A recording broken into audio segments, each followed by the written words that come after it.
दोस्तों, जो घर की कंस्ट्रक्शन में गलतियां होती हैं उनका रीज़न क्या होता है? वो होता है जहाँ तो कॉन्ट्रैक्टर, जहाँ आपने प्रॉपर सुपरविज़न नहीं की, या लेबर की गलती होती है। लेकिन अगर आपको वो गलतियाँ पहले पता होंगी तो आप उनको सुधार सकते हो। नहीं तो वो गलतियाँ आपको देंगी क्या क्या, आपको देंगी वो क्रैक्स, आपके घर की लाइफ को कम करेंगी, रिस्क रहेगा रहने में, और भी काफ़ी चीज़ें होती हैं जो आपको लाइफ थ्रेट तक हो जाता है। मतलब काफ़ी इंपॉर्टेंट वीडियो रहने वाली है। घर की कंस्ट्रक्शन में जो नया घर बनाते गलतियां करते हैं वो नहीं करनी है। मैं आज वो गलतियां आपको बताऊंगा, आपको उनको नोट करना है, अपने कॉन्ट्रैक्टर को बताना है, जहां आप घर की कंस्ट्रक्शन करवा रहे हो तो ठेकेदार को समझाना है। तो शुरू करते हैं आज का वीडियो, लेकिन उससे पहले प्लीज़ चैनल को सब्सक्राइब कर लो और बेल आइकन दबा लो।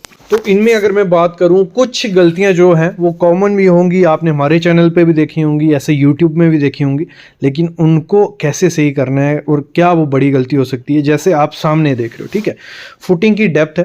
पहली चीज़ वही होती है, लोग क्या करते हैं, फुटिंग की डेप्थ पहले ध्यान नहीं देते हैं। मतलब उनका प्लान होता है कि डुप्लेक्स बनाना है, बस हम फुटिंग उतनी देंगे, और डुप्लेक्स के हिसाब से जहाँ तो कॉन्ट्रैक्टर से पूछ के वो डेप्थ देते हैं 3 से 4 फुट। ना मिट्टी की क्वालिटी देखते हैं ना कुछ। जोशी मठ के बारे में सुना ही हो, उत्तराखंड में जो अभी बुरी हालत हो रही है, क्रैक्स आ रहे हैं लोगों के घर में। तो ये वो रीज़न कुछ अलग है, लेकिन मैं इसलिए वो कर रहा हूँ, इसके साथ जोड़ रहा हूँ उस चीज़ को कि मतलब क्रैक्स काफ़ी ज़्यादा आ जाते हैं। सबसे पहले क्रैक्स ही आपको घर में दिखेंगे, उसके बाद काफ़ी चीज़ें बड़ा हादसा हो जाता है। तो जो फुटिंग की डेप्थ आपको देनी है वो प्रॉपर आपको प्लानिंग के साथ देनी है, फ्यूचर प्लानिंग के साथ देनी है कि आपको भले डिप्लेक्स बनाना है लेकिन एक स्टोरी एक्स्ट्रा लेके आपको फुटिंग की डेप्थ देनी है। क्योंकि जैसे जैसे हाइट बढ़ती जाती है, 1 2 3 4 स्टोरी, उतनी डेप्थ आपको उसकी नीचे देनी पड़ती है। सॉइल को भी देखना पड़ता है, लोड भी देखना पड़ता है। तो ये मत करिएगा कि उसने 3 से 4 फुट दी है फुटिंग की डेप्थ तो हम भी 3 से 4 दे देंगे। फुटिंग का साइज भी मैटर करता है। तो सबसे पहली चीज़ ही, अगर टांगें ही अच्छी नहीं होंगी तो ऊपर आदमी नहीं चल पाएगा। तो आपको जो फुटिंग देनी है वो प्रॉपर स्टील भी उसमें देखना है कि कितना स्टील डालना है। कॉन्ट्रैक्टर के भरोसे अब मत रहो, क्योंकि जो इन्वायरमेंट है वो हार्श होते जा रहा है। तो आपको जो भी घर बनाना है उसका प्रॉपर डिज़ाइन करवाओ, एक आर्किटेक्ट के पास जाओ। मेरे ख्याल में आर्किटेक्ट को कहो, पूरा पहले सर्वे करेगा, पूरा आपका स्ट्रक्चर की डिटेल देगा।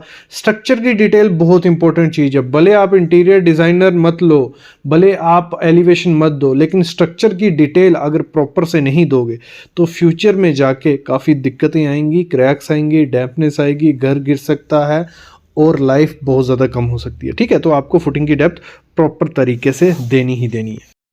जैसे जैसे आगे बढ़े हम, तो हमने गलतियां देखी और ज़्यादा। यहाँ प्लिंथ बीम है, ठीक है, प्लिंथ बीम का आप स्टील देखो, जो स्टील मिट्टी में पड़ा हुआ है, ये तो गलत चीज़ है ही है। ये मिट्टी में दबा हुआ है, पत्थर ही पत्थर हैं, और ये गलत चीज़ है। मिट्टी के जो आपका स्टील रहेगा मिट्टी में तो नहीं रहना चाहिए, क्योंकि उसका जो लेयर है वो रिब्स ख़त्म हो जाएंगी। अगर वो 15-16 दिन उसमें रहेगा तो वो ख़राब होने लग पड़ेगा, डिटोरेट हो जाएगा। तो आपको कभी भी ये चीज़ नहीं करनी है। और जब जहां हम देखते हैं कि इसकी स्पेसिंग और इसका देखो डेवलपमेंट लेंथ ही नहीं है। जो एल होता है हमारे कॉलम के बीच सरिये का, वो है ही नहीं। और ये एल अगर नहीं दिए तो क्या काम है? मतलब कोई वो एक टाई करके तो रखेगा ही नहीं। कॉलम और बीम में कोई जॉइंट ही नहीं रहा, वो अलग अलग चीज़ हो गई। तो आपको क्या करना है, जो आपका मतलब एल होगा, डेवलपमेंट लेंथ होगी, वो देनी ही देनी है। यहाँ आप देख रहे हो प्लम कॉन्क्रीट किया जा रहा है। चलो, प्लिंथ बीम में प्लम कॉन्क्रीट है, लेकिन यहाँ स्टोन की रेशो में देख रहा हूँ बहुत ज़्यादा है कॉन्क्रीट से, तो ये आपको नहीं करना।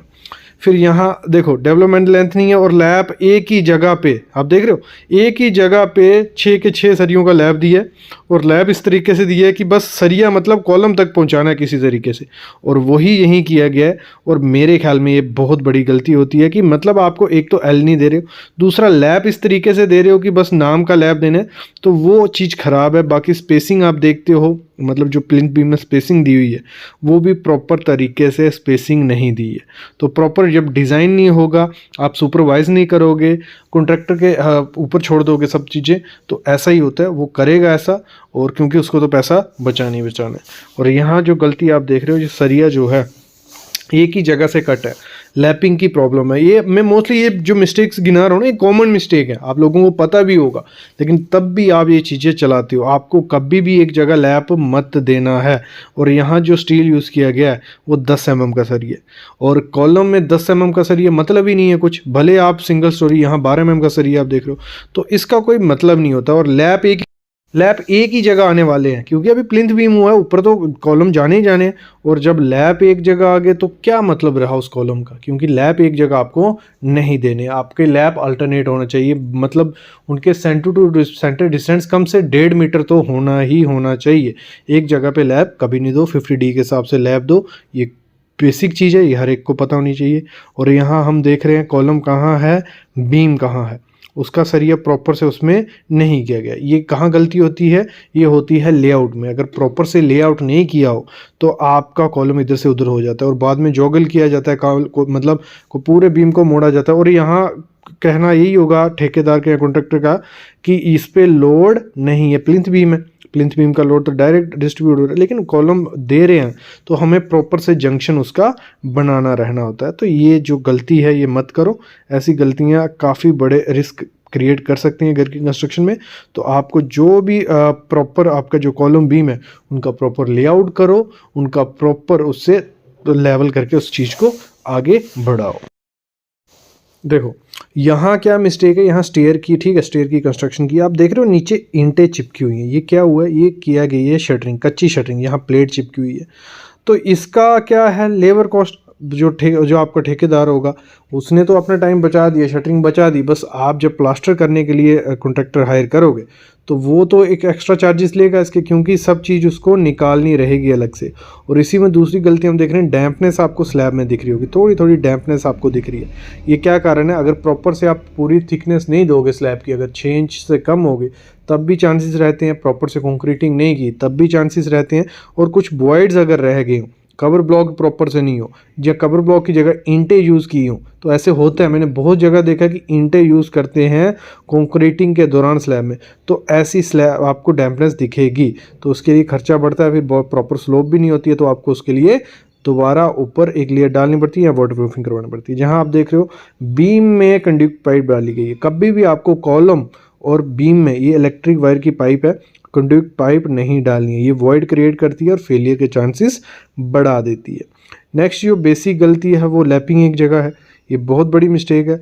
लैप दी ठीक है, अपने जंक्शन में दी है, कॉलम और बीम का जंक्शन है वहाँ लैप दी है, लेकिन 6 के 6 लैप एक जगह अगर आप दोगे तो उसका नतीजा क्या होता है, उसका नतीजा बाद में रिस्क बढ़ जाता है। जब अर्थक्वेक वगैरह आ रहा है, जब बिल्डिंग ओल्ड एज में पहुंचेगी तब फेलियर के चांसेस बढ़ जाते हैं।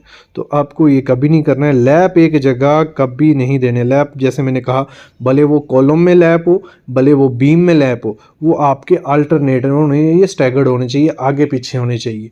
और कहाँ पे सही तरीके से लैप देते हैं, इस पर काफ़ी वीडियोज़ है, हमारे चैनल में ही 3-4 वीडियोज़ है, तो वो देखो कि लैप आपको कॉलम में, देखो टॉप में, बीम के टॉप में और बॉटम में अलग अलग जगह पे हमें लैप देने होते हैं, तो वो कौन सी बेस्ट पोजीशन होती है।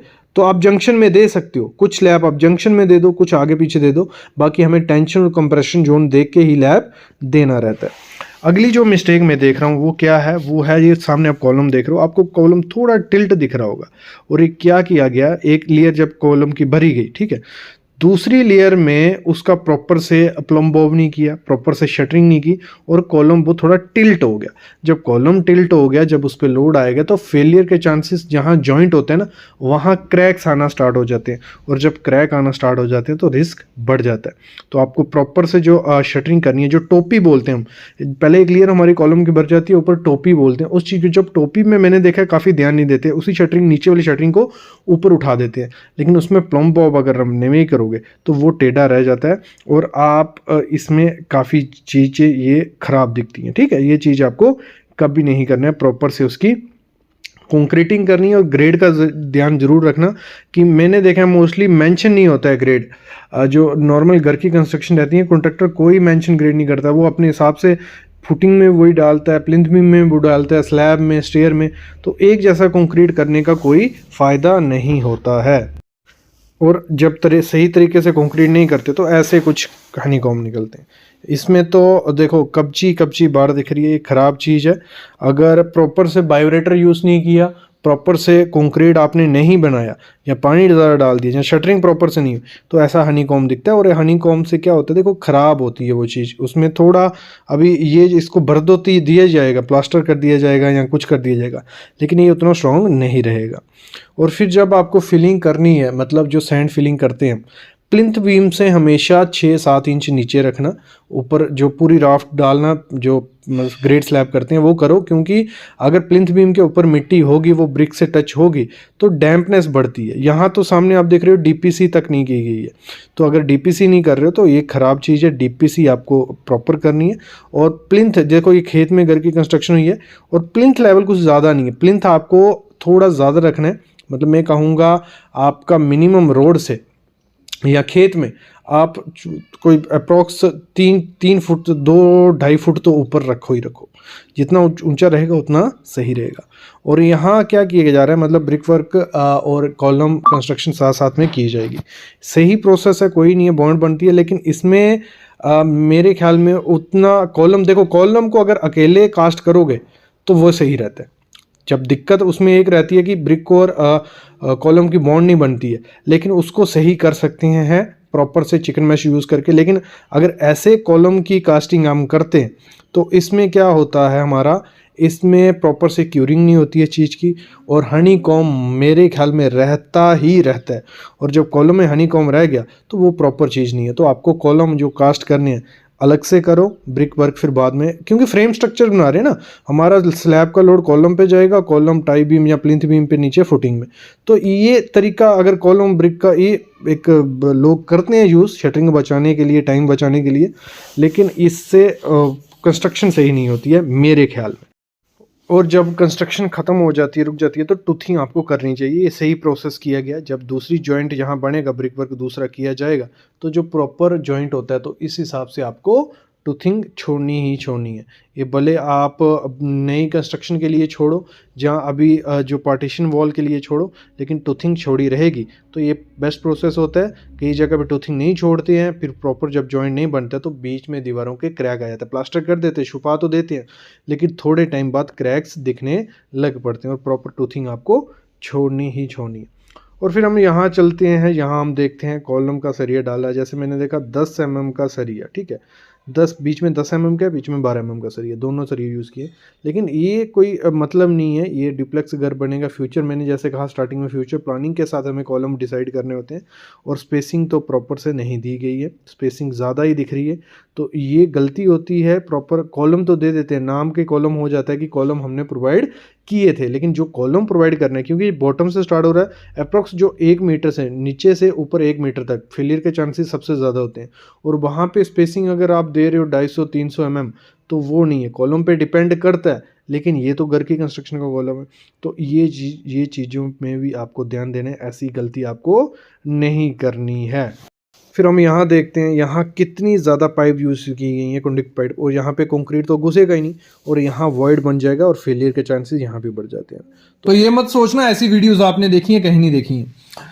तो 235 से 250 रुपये इस समय रेट है। मोस्टली यही रेट हर स्टेट में मैं पकड़ूंगा कि यही रेट चल रहा है, जिसमें आपको करके क्या देगा। ये मैं बात कर रहा हूँ लेबर रेट का, मतलब मटेरियल आप खरीद के दोगे, कोई भी मटेरियल है, मटेरियल आपका, लेबर उसकी, ठीक है। उसमें आपका आरसीसी का होता है, मतलब कॉलम, फुटिंग, बीम, स्लैब तक, फिर ब्रिक वर्क भी करके देते हैं, कुछ जगह प्लास्टर भी करके देते हैं। 250 यहाँ रेट है, ठीक है। ये रेट में, मतलब इस रेट में, लेबर रेट में आपका ये काम होता है, क्लियर। फिर उसमें शटरिंग भी ठेकेदार की होती है, ये याद रखना, शटरिंग ठेकेदार की, लेबर ठेकेदार की, और उसके जो इक्विपमेंट्स होंगे वो ठेकेदार के, वाइब्रेटर हो गया, जहां जो भी एसेसरीज चाहिए, ये इसमें क्या करते हैं ठेकेदार, रेट ये कर लेते हैं, ठीक है। 250 रेट कर लिया। फिर यहाँ शटरिंग का भी थोड़ा बहुत बोल देते हैं आपको, इक्विपमेंट का भी बोल देते हैं। तो ये चीज आपको ध्यान रखनी है, अगर ये रेट आप कर रहे हो तो आपको इतना है। अगर हम इसको एग्जांपल समझते हैं एक, कि अगर आप विद लेबर काम करवा रहे हो, मटेरियल अपना ला रहे हो, तो कितना खर्चा पड़ जाता है। तो 1000 स्क्वायर फीट का अगर हम घर पकड़ते हैं कि हमारा 1000 स्क्वायर फीट का घर है, आपका जितना भी है, तो 250 हमने रेट पकड़ा, उसमें हमारा 2.5 लाख लेबर कॉस्ट आ जाएगा। कितना? 2.5 लाख रुपए लेबर कॉस्ट आ जाएगा। बाकी मटेरियल का खर्चा अलग से आपका लगेगा। ये होता है उनके लिए जिनको मटेरियल का नॉलेज है, लेकिन लेबर का दिक्कत झंझट नहीं लेना, तो आप लेबर कर सकते हो। फिर विद मटेरियल अगर लेते हैं, इस पे अलग से वीडियो है, जैसे मैंने स्टार्टिंग में कहा, वो अलग से देख सकते हो। विद मटेरियल अगर करने जाते हो, 1000 स्क्वायर फीट का एरिया है, तो 1600 आपका कुछ पड़ता है, 1650 पकड़ के चलते हैं हम, लमसम इतना रेट पड़ता है फिनिशिंग तक, ठीक है। तो आपका 16.5 लाख रुपया कुछ खर्चा आपका आ सकता है घर बनाने में। विद मटेरियल आपने ठेकेदार कर लिया और करवा दिया, लेकिन कैसे करना है वो करना है, उस पर वीडियो है। फिर हम बात करते हैं टाइलिंग। अगर आप करवाते हो, देखो हमारा प्लास्टर तक काम खत्म हो गया, फिर टाइलिंग का काम आता है। तो टाइलिंग में जो पर स्क्वायर फीट के हिसाब से आपका जो भी रूम होगा, तो जितने बाई जितने का रूम है या जितने बाई जितने का है, तो 14 से 16 रुपये पर स्क्वायर फीट के हिसाब से लेते हैं, और एवरेज पकड़ लेते हैं वो। आपकी फ्लोरिंग का भी यही रेट ले लेंगे, आपकी वॉल का भी ये रेट ले लेंगे। लेकिन कम रेट के चक्कर में कि कुछ लोग 12 भी करेंगे, कुछ लोग 11 भी करेंगे, तो उनका क्वालिटी खराब हो सकती है। आप भले देखो 3-4 आपको कॉन्ट्रैक्टर को तो पूछना चाहिए, लेकिन उनसे उनका क्वालिटी ऑफ वर्क जरूर देख लो। मेरे साथ जो जब मेरे घर की कंस्ट्रक्शन हुई थी, मैं तब इंजीनियरिंग कर रही रहा था, तो उस दौरान काफ़ी चीज़ें हुई हैं। ये चीज़ें मतलब कम रेट में कॉन्ट्रैक्टर तो कर लिए, लेकिन उनकी क्वालिटी इतनी ख़राब थी। और मेरे को काफ़ी लोगों ने कहा कि सर एक बार पुराना काम इनका देख लीजिए, तो नहीं देखा, तो उस कारण हुआ क्या, क्वालिटी बहुत ख़राब गई है काम की। तो हमेशा मैं तो मस्ट एक सुजेशन दूंगा, जिससे भी आप काम करवाओ उसका पुराना काम एक बार देख लेना। फिर प्लम्बिंग पे आते हैं हम। प्लम्बिंग पे देखो, प्लम्बिंग पे आपका अगर लेबर खुद का मतलब एक प्लम्बर हायर करना है, वो लेता है 800 रुपये पर डे का, 8 घंटे का, ठीक है। 800 रुपये लेगा, वो काम अपने हिसाब से करवाओ, लेकिन वो काम अच्छा करके नहीं देते हैं, दिहाड़ी बढ़ाते रहते हैं। तो आपको क्या करना है, 25 से 30 रुपये रनिंग फीट वो लेते हैं, हॉट वाटर भले कोल्ड वाटर। तो जो जो जहाँ जहाँ पाइप आपकी जाएगी, ठीक है, उसको वो मेजरमेंट करते हैं। जितना रनिंग फीट होगा मतलब पूरे घर में, वो 25 से 30 रुपये पर रनिंग फीट के हिसाब से लेते हैं। और जो मोटी पाइप रहती है 3 इंच की, 4 इंच की, उसके लिए थोड़ी एक्सकवेशन करनी पड़ती है उनको, जो फिलिंग करनी पड़ती है, तो 65 रुपये रनिंग फीट उसमें लेते हैं। भले कि टाइम उसमें कम लगता है, मैंने देखा, लेकिन उसमें टाइम कम लगता है, लेकिन प्रिकॉशन उतने ज़्यादा लेने पड़ते हैं। जब उसकी फिलिंग करवाऊँ ना, प्रॉपर से कंक्रीट से ये सब चीज़ें करके ही फिलिंग करवानी है। और स्लोप देना, उसमें स्लोप का दिक्कत रहता है, स्लोप पहले दे देना। इलेक्ट्रिशियन का जो पॉइंट के हिसाब से लेते हैं, तो कई जगह ये देख रहे होंगे कि रेट ज़्यादा है, लेकिन इस रेट में आजकल काम चल रहा है। 170 रुपये पॉइंट के हिसाब से लेते हैं, पूरा आपका घुमा के वो दे देंगे। पुट्टी का अगर हम बात करें, पुट्टी का 3 से 4 रुपये पर स्क्वायर फीट के हिसाब से रेट है। ये 2023 में थोड़े रेट बढ़े हैं, पहले ये आपको 1 से 2 रुपये में भी मिल जाते थे, इसमें 2 कोट वो करके देगा। पेंट की अगर हम बात करते हैं, 2 से 3 रुपये पर स्क्वायर फीट के हिसाब से पेंट का इस समय चल रहा है। ब्रिक वर्क का अगर हम बात करें, तो आपका 25 से 27 रुपये पर स्क्वायर फीट के हिसाब से इस समय रेट चल रहा है, उसको मेजरमेंट करके वो ले लेते हैं। इसमें मटेरियल आपका लेबर रेट में आपको बता रहा हूँ। प्लास्टर वर्क का 15 से 18 रुपये पर स्क्वायर फीट के हिसाब से इस समय रेट चल रहा है। फिर हम बात करते हैं बीवीएस की, इसको मैं थोड़ा साइड रख दूं। जो सरिया कटिंग बेंडिंग वो करना है, तो टन के हिसाब से देखें तो 5500 या 6000 रुपये पर मीट्रिक टन के हिसाब से रेट भी चल रहा है। फिर मतलब कुछ लोग केजी में लेते हैं, तो 5 रुपये केजी पर रेट चल रहा है। क्विंटल में भी 550 रुपये पर क्विंटल के हिसाब से रेट चल रहा है। तो ये कटिंग बाइंडिंग सब कुछ वो करके उसमें देंगे, बाइंडिंग वायर आपकी रहेगी। वाटर प्रूफिंग छत पे करवाते हो लेयर्स, तो 20 से 25 रुपये पर स्क्वायर फीट के हिसाब से रेट चल रहा है।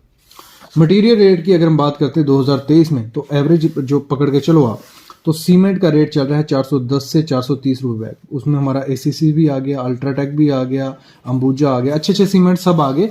410 तक रेट पहुंच चुका है, कई जगह 20, कई जगह 30 भी मिलता है।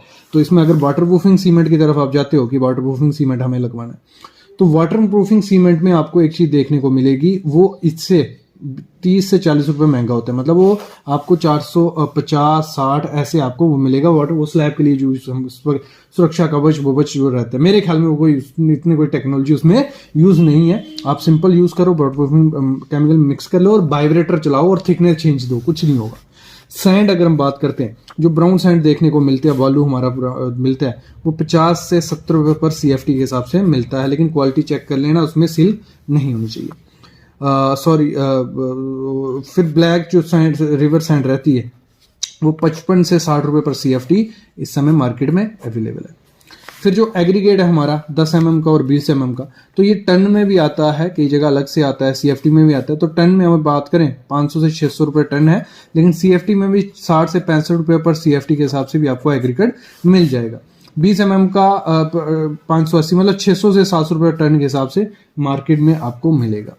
ब्रिक वर्क जो रह रही है, ब्रिक वर्क इस समय 10 रुपये ब्रिक वर्क हो गई है। लाल ब्रिक एक अच्छी क्वालिटी की, फ्लाई ऐश की आपको सस्ती मिल जाएगी, 7 से 8 रुपये में वो ब्रिक मिल जाएगी। जो स्टील का इस समय रेट है, स्टील आपको 75 से 85 में मिल जाएगा। टाटा का आपको 85 तक GST के साथ मिल जाएगा अच्छी, अगर किसी अच्छे रिटेलर से लेते हो। फिर सेल का, विजय का, ये अच्छी कंपनी। जिंदल पैंथर यूज़ करो, वो भी अच्छा है। पुट्टी आपको 30 से 40 रुपये पर केजी के हिसाब से मिल जाएगी। बैग जो रहता है इसका 40 केजी का, वो अप्रॉक्स 800 से 900 रुपये में आपको मिलेगा। टाइल की अगर हम बात करते हैं तो 35 से 75 रुपये पर स्क्वायर फीट के हिसाब से स्टार्ट हो जाती है। इसमें क्वालिटी आती है, आजकल बड़ी बड़ी टाइल्स आ रही हैं, वो थोड़ी महंगी हैं, 75 रुपये पर स्क्वायर फीट के हिसाब से आपको मिलती है। तो ये चीज़ें ठीक है। तो इससे आपको आइडिया लग गया कि आपको क्या रेट है और आपको घर किससे बनाना है, ये चूज आपको करना है। लेबर रेट से अगर घर बनाने जा रहे हो तो आपको मटेरियल का पूरा नॉलेज होना चाहिए, और वो सस्ता पड़ता है। मतलब लेबर आप हायर करो, मटेरियल खुद लो, वो घर सस्ता पड़ेगा। जैसे ये मैं 1650 रुपये पर स्क्वायर फीट पकड़ के चल रहा हूँ ना, वो आपको 14.5 रुपये में पड़ जाएगा, 1450 पर स्क्वायर फीट में, अगर मटेरियल खुद लेते हो अच्छी क्वालिटी का और लेबर करते हो। और विद मटेरियल अगर लेने जा रहे हो तो एग्रीमेंट पहले करके रखो, पूरा मेंशन करो कौन सा सीमेंट लगाना है, कौन सा क्या है। और एग्रीमेंट में वीडियो बना चुका हूँ, बहुत अच्छी वीडियो है, वो जरूर देखो कि कौन कैसे एग्रीमेंट आपका होता है, उसमें क्या क्या चीजें मेंशन करनी है। अभी मैं ले रहा हूँ अलविदा, लेकिन ऐसी वीडियोस आपके लिए लाता रहूंगा। बस आप चैनल को सब्सक्राइब करके रखो और बेल आइकन दबा के रखो।